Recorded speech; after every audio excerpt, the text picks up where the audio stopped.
नवरात्र आणि मातृत्व याची अतिशय उत्कृष्टपणे सांगड घालणारा वाचनात आलेला हा लेख.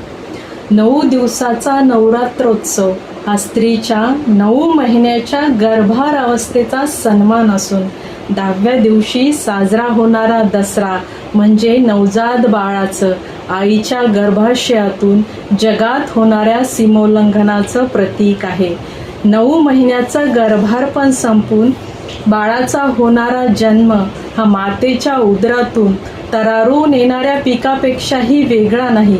म्हणूनच तर दसऱ्याला लावल्या जाणाऱ्या तोरणामध्ये आंब्याची पानं, झेंडूची फुलं असं काही असलं तरी शेतात नुकतीच तयार झालेली भाताची ओंबी म्हणजे मातेच्या उदरातून कुटुंबात आलेल्या नवीन जीवाचं प्रतीक आहे.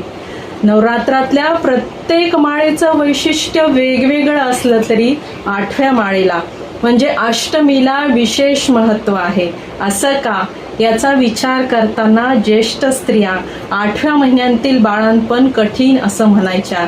नवमी तर साक्षात बाळ जन्माचा दिवस आणि दसऱ्याला आईच्या गर्भाशयातून जगात येणाऱ्या बाळाच्या आगमनाचा आनंद अवर्णनीय असतो. उगाच नाही, दसरा 3.5 मुहूर्तापैकी एक मानला जातो. असा हा उत्सव मातृत्वाचा उत्सव आहे.